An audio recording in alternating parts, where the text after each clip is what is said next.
Welcome back to Temporal Directive, the Star Trek fan podcast, rewatching the entire franchise in chronological order. I'm Gary. And I'm Tom. And this week, we're watching Star Trek Enterprise's Damage.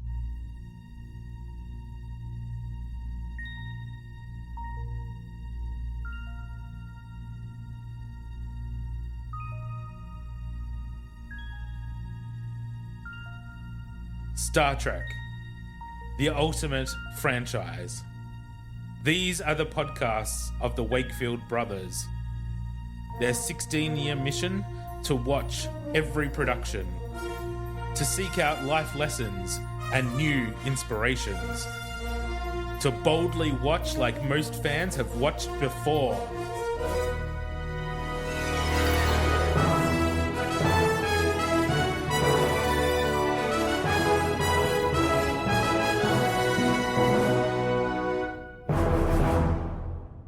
Tom! Well, hello. It's been a month since we recorded. A whole fucking A month. Yeah, ridiculous. The last episode was a cliffhanger. I know. What have you done? What did you do?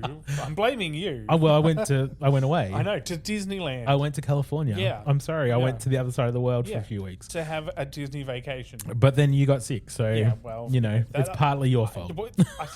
I didn't have control over that. I totally had control over my Disneyland trip. Yeah. Rub it in. But yes, I spent 8 days in sunny California. Yeah. Hanging out with Mickey Mouse and Pluto. Donald Duck. Yeah, Pluto. Yeah. He came and gave me a cuddle because I was sitting by myself. Yeah. So he came and gave me a cuddle. Yeah. Good old Pluto. Man's best friend. Yeah. Hit a few rides, ate some popcorn. Yeah. It was Terrible nice. time. Terrible time. Oh, just shocking. Just shocking. I had no fun. I was there by myself, so it's just terrible. Yeah, happiest place on earth. Didn't have to think about anyone else. Didn't have to worry about, do you need to use the bathroom? Are you hungry? Should we get something to eat? What ride do you want to go on? I don't give a shit. Do whatever the fuck I want. Yeah. It was the best way to experience Disneyland, I tell you. I like it. Mm-hmm. If I ever go again with anyone else, I'll be like, okay, well, now that you checked in, Main Street's that way, maybe we'll have lunch. Yeah. I'll meet you here. Yeah. Yeah. I'll meet you at Park Close and we can walk back to the hotel together. Have a nice day. Yeah. Nice. I must admit, I have also done that myself in Japan. See, it's with the best, Tokyo right? Disney, yeah. Yeah. It is. You have the whole park to yourself for a day. Mm-hmm. It is so fucking good. I had the whole park to myself for 8 days. I know you did. I know. 8 I only days. had a day. but 8 days, Tom. It was great. I'm now obsessed with Haunted Mansion. I think it's my favorite. It's a great ride. Yeah. No. Anyway, what have you been doing for the last month? Nothing. The serious stare you just Pregnant gave pause, me. Yeah. Oh, you haven't been to Disneyland or anything? No. Just work. That's less fun. Yes. And you're all cured? You're not sick anymore? No, I'm all good now. I'm All feeling good. fine. Good. But no, just work. Although I got a new contract at work now, so I got I would say more hours, but it's actually less than what I've been working. Okay. Well, that's probably good. Because I was on a casual contract for like only a couple of days a week. A fortnight actually was actually contracted. But now I'm actually contracted to do 4 days a week, even though I've been doing full-time hours. But I'm now only going to be doing 4 days a week, but they're going to be structured so that I won't be doing these like massive weeks that I have been doing. So have you moved to permanent part-time? Is that what's happened? Or are you still on a casual basis? Permanent part-time. Cool. So, and I've been permanent part-time technically, but only with like 3 days contracted in a fortnight with the ability to be called in any other time. Sure. So that's why I've been working so much. Yeah. Cool. But now I'll do 4 days a week and with like not actually working any more than 2 days in a row. Okay. Yeah, so I'm looking forward to that. Nice. Yeah. Nice. A little more structure. Nice. I went to see Scream 7 last night too. Yeah. How was that? Eh, Yeah. Well, it was okay. the marketing for Scream 7 has been ridiculous. Has it? I have not gone anywhere online at all without seeing some sort of advertisement for Scream 7. Yeah. Well, I mean, it was good. It was good that Sydney was the focus again because Yeah. I love the Scream movies. Yeah. And she wasn't in the last one, so I was glad to have Neve Campbell back. That's but fair. There was some stuff in there I just wasn't made it less of a Scream movie to me. So Okay. yeah, it was just okay. Mm-hmm. Yeah, Okay. I wouldn't rate it very highly on my rankings of Scream movies. About a 7.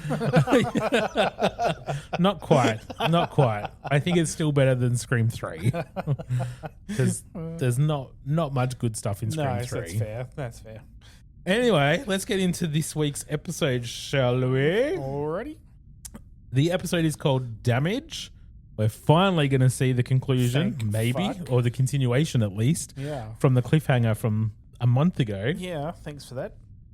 This episode was written by Phyllis Strong. This is her last script for Star Trek Enterprise. Directed by James L. Conway, who has done many, many episodes. The air date was April 21st, 2004, and the IMDb synopsis reads: Captain Archer has been returned to Enterprise by the Xindi Council awaiting a hearing. But after a heavy attack by the Reptilians, Enterprise is stranded without a functional warp drive. They meet another ship in trouble because of space anomalies. The ship's captain isn't willing to trade in their warp coil, and Archer must make a tough decision. Meanwhile, T'Pol is having some strange sensations and can't control her emotions. Okay. One, big spoiler right up I was the going to front. say too much. Clearly, information. Archer's going to show up right at the Yeah. start. Fine. And they're finally going to address this to Paul's emotions. She's been erratic the last couple she episodes, has been. right? She's been crazy. She yelled at Trip. Yeah, she's been very emotional. Yeah. So anyway, I'm glad they're going to address that. But Yeah, that but was too much in that synopsis. This is what happens with IMDb. You get nothing or everything, and it's Yeah. ridiculous. Yeah, sometimes it's just like the Enterprise takes an adventure. Yeah, that's it. They're on a trek through the stars. Really? Or we get this. Yeah. Yeah. Highly detailed. Yeah. I did see on the guest star list is Casey Biggs, who was from Deep Space Nine. He was Damar in Deep Space Nine. So, yeah, I don't know who he's playing or anything, but He should be recognizable. at least his voice, Yeah. Well, because I doubt he'll be a Cardassian. I'd be surprised if he was. But you never know. They are in the anomalies. Yep, that's it. All right, let's go watch it. Alrighty. And we're back from watching Damage. Tom. Yeah. The damage was not just to the ship. No. The damage was extensive Very. to T'Pol. Yeah. Archer has been damaged. Yes. Yeah. Yep. Their ethical humanity has been damaged. It's fucked. Yeah. It was an episode. I thought it was a good episode. I mean, yeah, it was good. Yeah, it was. It was a good episode. Yeah. Yeah. But Archer be fucked. Yeah, he is fucked. He's yeah. Like that was unexpected. Unexpected. Yeah, like that is crossing the line. Like that is, like he said it himself. Like he's doing something unethical and crossing that line. That's that I don't know how he's going to come back from, because that is there's no other way of saying that. I just hope that they don't ignore that for the rest of the series. Yeah. Do you know what I mean? Yeah, Like, there needs to be consequences. It needs to yeah. it needs to be talked about. They need to do something about It's it. 3 years, and we're on episode. What number are we on? A lot. We've got 5 episodes left of the season. Yeah. So if he's stranded those aliens for 5 years, in theory, let's assume that Archer wins this Xindi battle, fight, whatever, convinces them that he's sweet and innocent. Yeah. Surely there's time to go back to those aliens and find them and, like, at least take them home. Yeah. Like, dock with them and fly them home. Yeah. Before exactly. you go home. Like, there should be something to make up for what they did. Yeah, I hope. exactly. And I Maybe. mean, he should even be able to work with the Xindi, right? Yeah. Like if he's made up with the Xindi, he's talking to the Xindi, he's trying to work it out, then the Xindi are right there. Surely they can get a warp coil. Fingers crossed. Yeah. Anyway. and give it to them. We're speculating what might happen in 5 or 6 more episodes. I think it's just because it's such a unusual thing to happen. Yeah. Because it is that line that is Star Trek captains don't do this. that. No, they don't. They're very steadfast in their this is the line and that's it. Like usually, we'll bend Cisco, it. Well, they'll bend it a little bit. Generally, Cisco broke it. Wow, that episode. Yeah, well, in the Pale Moonlight, is that what it was called? No, I can't remember names of episodes. Of you know course this not. shit. Every now and then I'll pull one out and you'll go, "Wah." It's true. It's true. But generally, I suck at names. But yeah, this was definitely a darker episode than we're used to. Yeah, much. And not just that, but like T'Pol's a druggie. Yeah. Like, Just on that Trillium D. gotta get me some rocks. Yeah, that's it. Like, holy shit. This episode went places. Yeah. Oh, yeah. Yeah. It explains a lot of her behavior. Yeah. You know, drug addicts be going crazy. Yeah. And I didn't actually know that was what was going to be happening. Like, IMDb didn't give that away. No. Like, I wasn't expecting it to be that. I remembered. Oh, well, I'm thankful that you didn't give that away. I didn't remember that Archer stole a warp coil from those aliens. I didn't remember that. No, you but I didn't. remembered that she was a druggie. You didn't remember the big human, like, it's like a dilemma that he had to go through, but you remembered her breaking in and getting some drugs. I didn't remember her.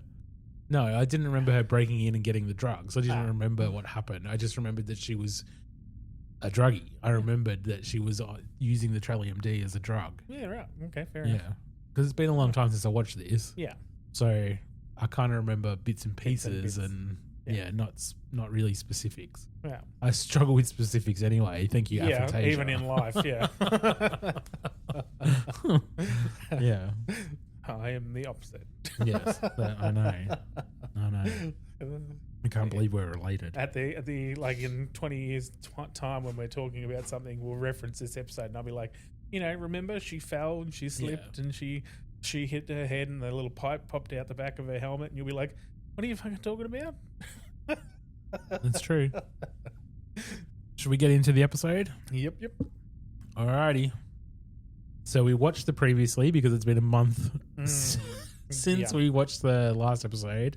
And this was clearly a continuation. Yeah. And it picked up right where it left off. So we were on the bridge. There was still shit flying around and they were still getting shot at. In a bad way. Yep. They were about to blow up, really. Reed says that there's another breach on C deck. E deck's depressurizing. Like they're about to explode, basically. Yeah. And then the Xindi just stop. They just stop shooting. Yep. And fly away. Yep. Out of nowhere. And T'Pol orders them to fly away as well to safety, but they can't because there's nothing working. Like, none of the engines are working. Yeah, go. Even the thrusters are down. Yeah. Nothing. So they're just floating in space. We cut to Degra's ship. There's a bunch of Xindi arguing. So Degra's got his cohorts that are on his side of wanting to find out the truth, and the reptilian who's holding Archer is arguing. Yeah. He is not happy. He's not happy because Degra and the council have pulled the ships back, so stop the attack. And he's pissy. Like, you don't have the right. But Degra and co want to get Archer back for more interrogation, and the reptilian's like, nope, we're not finished with him. They argue some more. In the end, they're just like, we're sending the aquatics to pick up Archer, get him ready. Yeah, because we're the council. We overrule everything. Exactly. We are the council. We get an external shot of Enterprise, and she has looked better. Oh, yeah. It's looking rough. She has got big cracks through the hull, plating missing. Yeah, big holes straight the into lights are flickering. The nacelles are damaged. Yeah. Like, she be fucked. Yeah. It's bad. And we cut to the corridor, and Reed and T'Pol are doing a walkthrough to see how bad it is. And Reed lists everything that's down. The comm is down. Weapons are down. Obviously, the engines are down. 5 people are confirmed dead. There's at least a dozen wounded. There's still some people missing. Most of the hull breaches have been contained, but it's fucked. Yeah. T'Pol asks about Cargo Bay 2. He says, I don't know, there's no way to get to it. Yeah. A large portion of that deck is decompressed, so there's no atmosphere. She asks about weapons, and he says that the aft torpedo launcher is working, but that's about it. That's all we got. So they keep going on their walkthrough, and they go through to engineering. Trip says that the primary warp coil is fried. It needs to be rebuilt from scratch, and it'll take a couple of weeks if they had the parts, which they don't. Yeah. So they're fucked. They're fucked. There's no warp drive.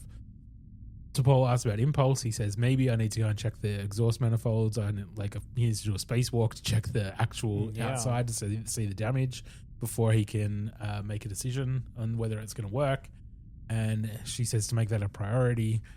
And then things start exploding, and she starts to look a bit scared. Panicky, Yeah. And Trip says engineering isn't the safest place to be. Reed says, indeed, we've already lost one captain today, and then walks T'Pol out.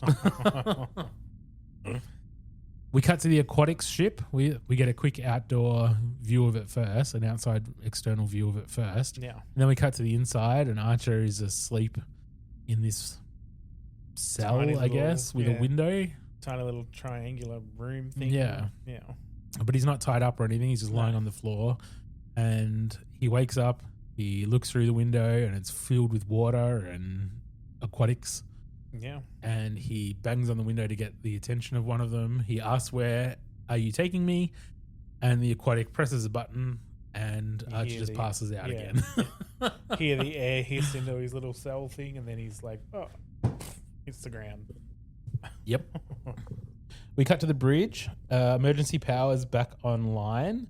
They'll have phase cannons in about an hour. They're just doing a bit of a damage report. And then they notice the vessel approaching. Reed says it's Xindi. T'Pol tries to arm the one torpedo launcher they've got. Yeah. And then they realize that it's a tiny little one-man vessel with no armaments. So she says, bring it on board. Yeah. A couple of Makos and Reed and T'Pol go to the launch bay to see it. They open it up, and there's an unconscious Archer inside. Surprise, surprise. Yeah. We cut to sick bay, and Phlox is scanning and checking up on Archer to make sure he's okay. No internal injuries, numerous contusions, but Archer's more concerned about the crew. How many have we lost? Yeah. Phlox says 14. Three missing. Which will be the 3 from the airlock we saw in the first episode of this one. We saw them all get sucked out into space or blown out into space. That's Whatever scientist wants to go, whichever way. Ask Dr. Carl. T'Pol gives him the damage report and updates him. Archer tells T'Pol that he thinks he may have gotten through to Degra, and then she goes to hand him a towel, but her hand is shaking, and she looks scared. She does. She looks scared. So he grabs her hand and tries to steady her up, asks if she's okay, and she says she's fine.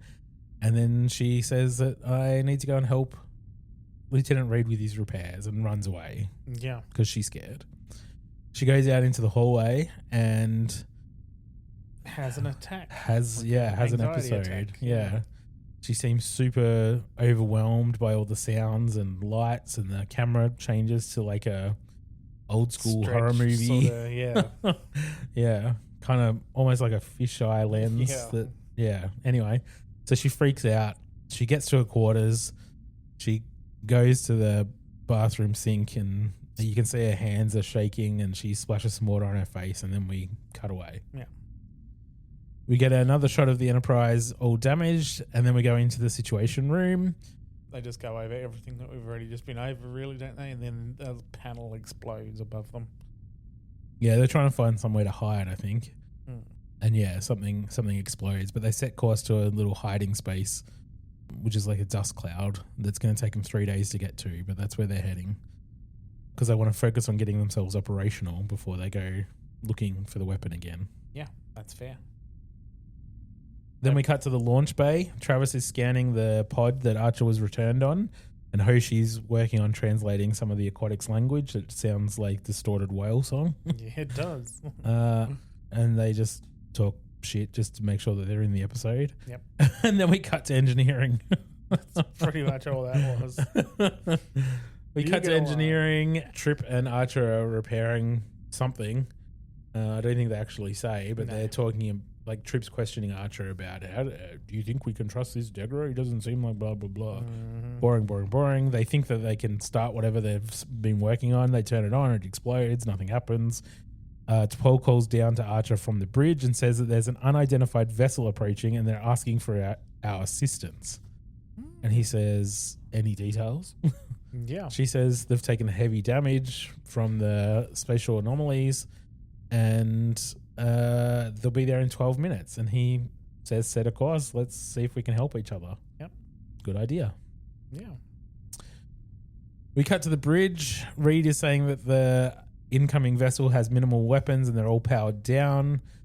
T'Pol says that she can navigate around the spatial anomalies in the area, so hails the alien ship. And they say that they would appreciate whatever help they can give. So then we get an external shot of the alien ship docked with Enterprise, so I guess they managed to get through to each other. Yeah, that seemed to work. And the alien captain comes on board, is chatting with Archer in the corridor. Captain's played by Damar, that we talked about before we watched the episode. Yep. Easily recognizable. Yeah, very. Archer fills him in on the whole conflict with the Xindi and why they're there, and the Damar, because I don't think they actually give him his real name, so I'm just going to say Damar because what else? Says that they're just out exploring and whatever and got stuck in this spatial anomaly field and whatever. Archer says that there is a way to insulate against it. There's a substance called Trillium D. We have 60 kilos of it in the cargo bay and happy to trade for a warp coil. He's like, nah, mate. Yeah. Nah, mate. Nah. We've got plasma injectors, maybe some antimatter, but we only have the one warp coil, and we can't spare it. We kind of need that for our ship. Exactly. It'll take us 3 years to get home without warp. So, nada. Not going to jeopardize the lives of my crew to help you. Yeah. As Archer would say the exact same thing. Exactly. It ain't my war. But Archer looks fucking pissed off. He is pissed. He is shitty. Mm-hmm. Then we cut to T'Pol in the shower with Trip, apparently. And they start making out, and she throws him against the wall, and then she starts to get a bit aggressive. Ponfari. Yes, very Ponfari. And he starts to push her away, and she turns into a zombie from the episode Impulse. Yeah. She starts, she gets a fucked up old face and goes to attack him. And then she wakes up in bed. It was all a dream. Gotcha. But she doesn't just wake up and be like, oh, that was a dream. Don't worry about it. She's really distraught from it. She's really, and she looks scared. She looks fucked up. She looks fucked up. Oh, yeah, she's fucked. So she gets up and she grabs an environmental suit and she goes down to E deck where there's no atmosphere. Yeah. And she makes her way through the wreckage to the cargo bay, and she tries to climb down into the cargo bay from the ledge and falls because it's fucked. Yeah. And when she hits the ground, her air supply disconnects. Brilliant. Idiot. So she gets up and panics and whatever, but she manages to reconnect it. And then she goes over to the Trillium D storage box. Yeah. And she removes some of the rocks from the canister at the bottom. And then she takes it to the lab and she turns the rock into liquid and then injects herself with it. Dramatic. I mean, it's not even a metaphor, is it? No. It's like she's melting rocks to inject. Yeah. Like, yeah, it's not even a metaphor. No, she's just doing drugs. She's just doing drugs. We cut to the shuttle bay. Travis and Hoshi are briefing Archer on what they found in the databanks on the pod. And she says that most of it's just standard operational files, but there was one document which was an engineer asking his supervisors for additional parts, and here's the translation. And Archer reads it and says the names of these supervisors. They're the names of Degra's children, which means it's a message. Yeah. In the command center, T'Pol and Archer determined that the message is a set of coordinates to some random spot in space. And there was another embedded number, which was a start date, which was 3 days from now. Luckily, the Xindi use the same calendar as the Earth people. As humans. Yeah. Yeah. I forgot the word humans. I was like, Earth people. Well, we don't give it away. Yeah, we're third rock from the sun again here. Third rock from the sun. Don't give it away to them. We've been doing a good job so far. They say that the coordinates are 4 light years away, so they'll need at least warp 3 to make it in time. And I doubt Degra is going to wait much longer than 3 days, which is correct. We cut to Archer's ready room, and Phlox comes in with Porthos to return him, and Porthos doesn't give a fuck. Archer doesn't give a fuck. No, I know, right? How weird was that? As a dog owner, I was very unhappy with this scene. It made no sense whatsoever. I mean, the dog, for starters, would have been all over him. Exactly. Because he hasn't seen him for however long. Like, the dog would have been all over him. I mean, Exactly. Porthos obviously knows he's a shit captain and just a shit guy, so he doesn't give a fuck. He's like, I'd rather be in with the doctor. Poor Porthos. Yeah. But, like, you would be so happy to see your dog. Yeah. I get happy to see my dog at the end of the day. Yeah, I know. I'm at work for 6 hours and I go home and I'm like, oh my God, I'm so happy to see you. Yeah, I know. It's great. I'm walking home and Phoebe just runs straight up to me with her tail wagging. So happy to see Exactly. me. It's great. Anyway, Archer's a shit dog owner. Yeah, very, very much so. And he asked Phlox if, in the 40 years that he's been a doctor, if he's ever done anything unethical. Phlox says twice. Why? And Archer says, I'm going to step over a line that I thought I'd never cross, and there could be more casualties, so get ready. Which is, ominous. We cut to the armory. Archer comes in and tells Reed to get a armed boarding party together because we're going to board the alien ship because we need their warp coil. They won't give it to us, so we're going to have to take it. At which point you're like, what? Reed's like, Captain? Yeah. And he's not going to listen to it. There's no questioning. There's no nothing. He's like, Man. get your men together.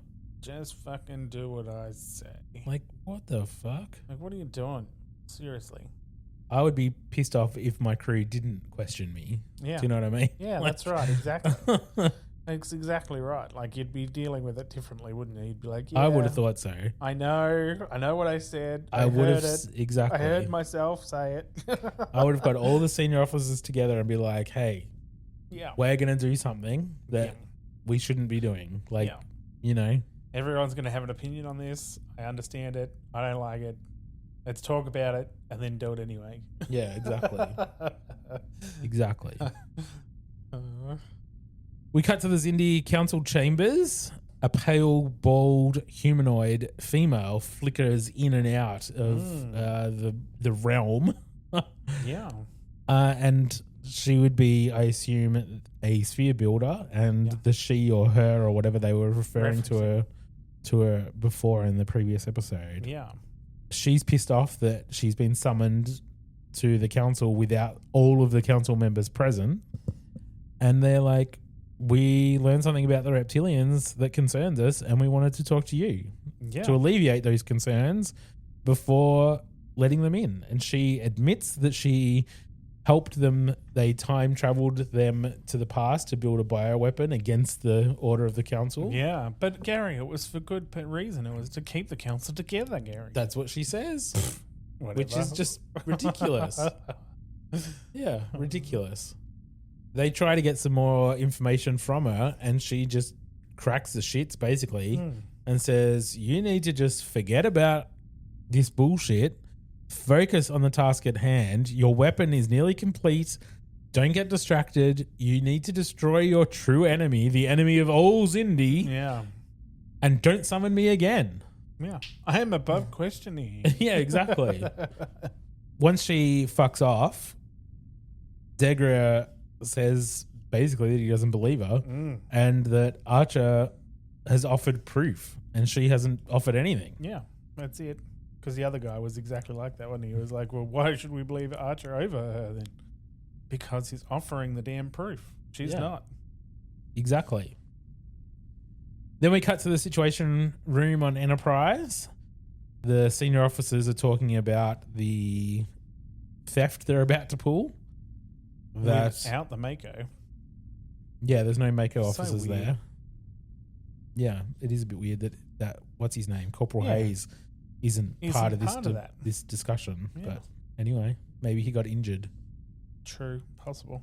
Maybe he's one of the dead. We don't know. And the rest of the Makos only need orders. They don't need to be involved in Yeah. the decision making. That's it. True. Trip says that once they get to the engine room, they're going to need to decouple the coil by hand, and it'll take about 10 minutes. Maybe, probably, or not.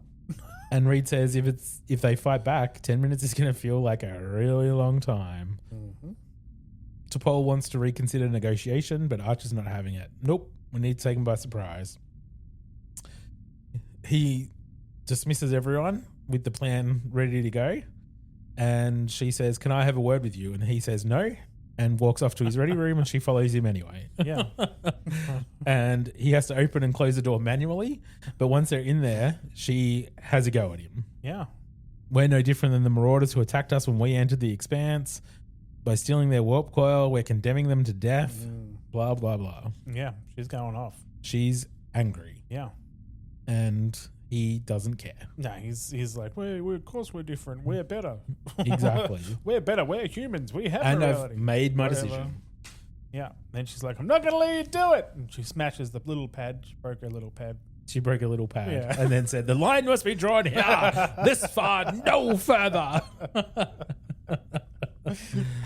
Pretty much. That's pretty much what she says. Yeah. Not in those words. No. And not as British. But then she apologizes. Yeah. And It's been a rough couple of days. says that she's fucked up because she hasn't had time to meditate.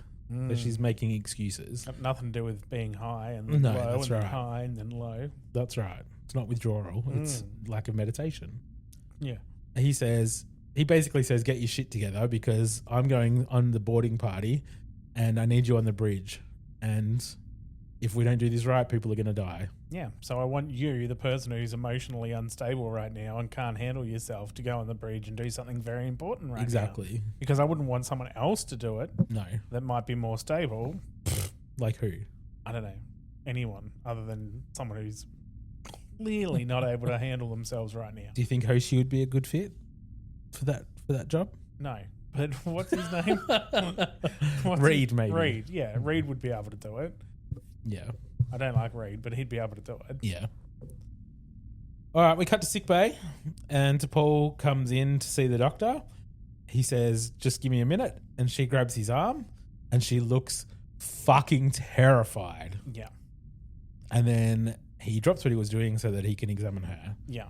We cut to her, just sort of fade to a little bit later after they've had the examination, and she admits that she's been injecting herself with trellium for 3 months, and that she started because the emotions she felt when she was on the Vulcan ship affected her in a way that she wasn't prepared for. And Flock says, "As I recall, homicidal and paranoid." Yeah. And she says, "Yeah." Yeah, but after that, Once that calmed down a little bit. once they were wearing off, it was just access to certain emotions that she couldn't really access normally. So she just found a way to inject herself and has been microdosing Trellium for 3 months. And they talk about how she's going to go through a withdrawal period and that it's not going to be easy to get through. And he gives her a drug to help With the stabilize the synaptic pathways, and says it won't last more than a couple of days, and it's going to take a lot of time to get this out of your system. It's not going to be an easy process. Archer calls down and says, we're approaching the vessel, get to the bridge, and she says she's on her way. She asks the doctor to keep it to himself and not discuss it with the captain, and he agrees. T'Pol arrives on the bridge, and Archer leaves, and we see Enterprise approaching the alien ship. On the alien ship, they are doing something, some sort of repair on their engine or something. They notice the Enterprise coming, and they try to hail. They can't hail. And back on the bridge of the Enterprise, they order the attack. So they start firing on the alien ship. Just as the Enterprise boarding party appear, and then there's a lot of fighty, shooty, both on the ship as well as the two ships fighting at each other. Yeah. Trip goes into the engine room, tries to get to the warp coil. There's a shield on it. Which they were not expecting. They were not expecting. You could clearly tell, like, Trip gets knocked up down, and he's like, Shit. oh, fuck. Then he tries to remove it and makes the Mako try. Yeah. you touch that. You try that now. You touch that. And it didn't work. So anyway, there's more fighting. Someone gets hurt. They target a specific power conduit on the alien ship, which basically cuts power across the board, including the force field around the warp coil. So Trip can remove it. They beam everyone back to the ship. Archer and the alien captain have a brief discussion before Archer gets beamed off. Yeah. Basically, like, you don't get what you want, so you just take it. And he's like, why are you doing this? And he's like, because I have no other choice. And then the captain beams away. That's it. So I'm pretty sure you have a choice to do anything. Yeah, that's right. Like, but sure, Captain. Exactly. Whatever helps you sleep at night. We get a scene with T'Pol and Phlox in her quarters, talking about her recovery and how it's not going to happen overnight and that it might take some time and patience and all those things. Yeah. In engineering, we see Trip and Archer putting the warp coil into the engine, and he says that it's pretty much good to go. We can get up to warp 3.2, so we should make it to the rendezvous point in time. Archer calls to the bridge and says prepare to go to maximum warp. The ship flies off into the void, waiting for the rendezvous with the Xindi Degra. And that's the end of the episode. Yeah. Well, Good now episode. that we talked through it, any other thoughts? Nah, good episode. It was a really good Yeah, episode. it was. Yeah. Good episode. Everyone done really well. Like, sometimes they act really, really well. Like, they're really in it. Really, really good. I love T'Pol. I think She's brilliant. Yeah, I think she does a fantastic job all the time. Yeah.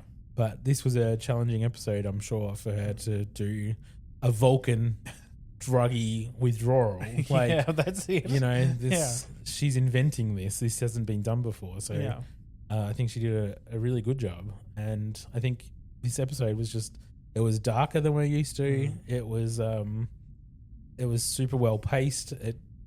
We're clearly building to the climax of the season. Yeah. And this is a big step on that journey. So I think it was a good episode. Absolutely. Yeah. Yeah. Excellent. And what's the life lesson in this one, Tom?